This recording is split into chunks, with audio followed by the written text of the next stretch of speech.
जय श्री कृष्णा दोस्तों आज की इस वीडियो में जानेंगे कि दिन के किस समय माता सरस्वती हमारे जुबान पर बैठती हैं। दोस्तों स्वागत है आप सभी का ज्ञान सारांश यूट्यूब चैनल में। दोस्तों आपसे निवेदन है, यदि चैनल में नए आए हैं तो कृपया चैनल को अवश्य ही सब्सक्राइब कर लीजिए।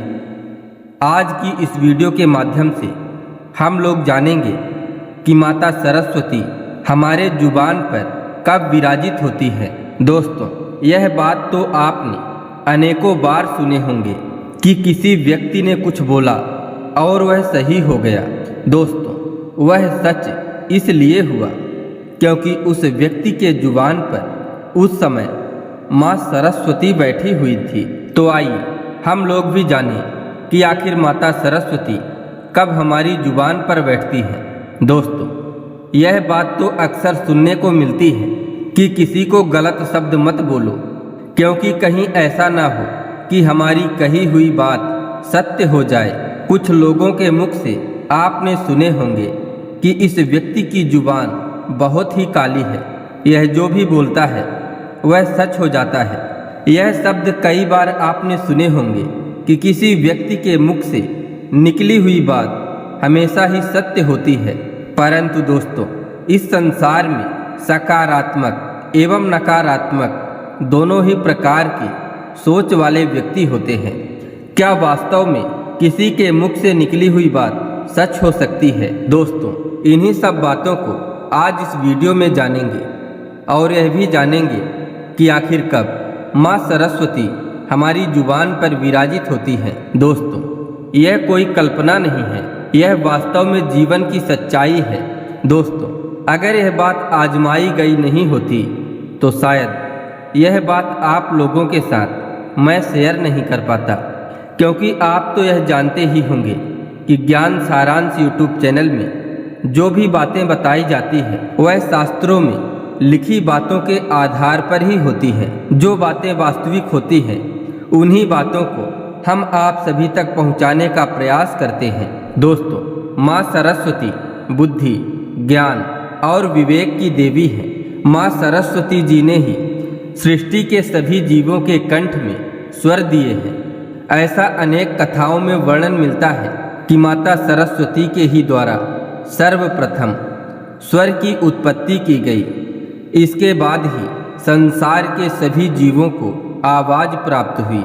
उसके बाद संगीत में प्रयुक्त होने वाले 7 स्वर सारे गामा पा धा नी, यह स्वर माता सरस्वती के वीणा से निकले।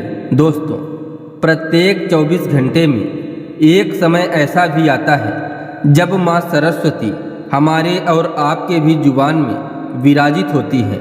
इसके विषय में यह भी कहा जाता है कि उस समय मनुष्य जो भी शब्द बोलता है वह शब्द सच हो जाता है। दोस्तों अगर आपके मन में अब भी यह प्रश्न आ रहा है कि क्या यह सच में होता है, तो इसका उत्तर होगा हाँ, यह 100% सत्य है। तो दोस्तों आखिर वह कौन सा समय है जब माता सरस्वती हमारी जुबान पर बैठती है? दोस्तों वेदों में इस बात को लेकर 2 समय बताए गए हैं। पहला समय सुबह 3:10 से लेकर 3:15 तक का समय सबसे शुभ माना जाता है। इस समय में बहुत ही कम लोग जागते हैं। इस समय में ज़्यादातर लोग सोए हुए होते हैं। अब आपके मन में यह प्रश्न आता होगा कि आखिर ऐसे समय का क्या फ़ायदा जब कोई जाग ही नहीं रहा होता। लेकिन दोस्तों अगर आपसे यह कहा जाए कि इस समय आपके द्वारा बोली हुई बात सत्य हो सकती है, तो निश्चित ही आपको अपने आप में बदलाव लाना होगा। यदि आपको इतना कुछ मिल रहा है तो क्या आप उस समय जाग नहीं सकते? सुबह जागकर क्या करना चाहिए, इसके भी बारे में हम आपको बता रहे हैं। यह जो समय है 3:10 से लेकर 3:15 तक का है। दोस्तों इस समय अत्यधिक सकारात्मक ऊर्जा एक्टिव होती है। दोस्तों इसके बाद दूसरा समय सुबह 3:20 से लेकर 3:40 तक का होता है। इन दोनों ही समय में आप खुद आजमाकर देखें। लेकिन दोस्तों मैं आपको बता दूं कि जब आप उस समय भगवान से कुछ मांगें तो उससे पहले लगभग 5 मिनट तक आप यह कहते रहें कि हमारी जुबान पर माँ सरस्वती बैठी हैं और यही वजह है कि आज हमारे द्वारा कही जाने वाली बात सत्य होने जा रही है। आज मैं जो कुछ कहूँगा या कहूँगी वह अगले 4 सप्ताह के अंदर पूरा हो जाएगा। दोस्तों, आप लोगों ने यह बात बहुत बार सुने होंगे कि कभी माँ सरस्वती हमारी जुबान पर बैठे और हमारे द्वारा कही जाने वाली बात सच हो जाए। ऐसे में सबसे पहले हमें परमात्मा को धन्यवाद देना चाहिए। कुछ भी मांगने से पहले एक बार भगवान या अपने इष्ट देव को अवश्य याद करें और अपने इष्ट देव को धन्यवाद जरूर देना चाहिए। दोस्तों, उस परमात्मा को शुक्रिया करो जिसने आपको इतना कुछ दिया है। भगवान से कहें कि हे भगवान, आपने हमें इतनी प्यारी जिंदगी दी है, आपने मेरी हर इच्छा पूरी की है। आज मैं बहुत खुश हूँ। आपका बहुत बहुत धन्यवाद भगवान।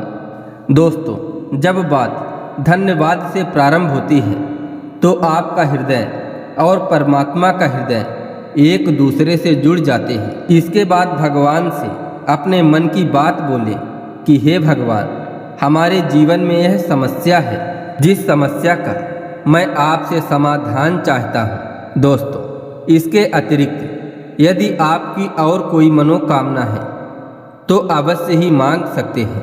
यदि आप पूरे श्रद्धा भक्ति के साथ ऐसी बात परमात्मा से कहते हैं तो आपकी हर एक बात अवश्य ही सत्य होगी।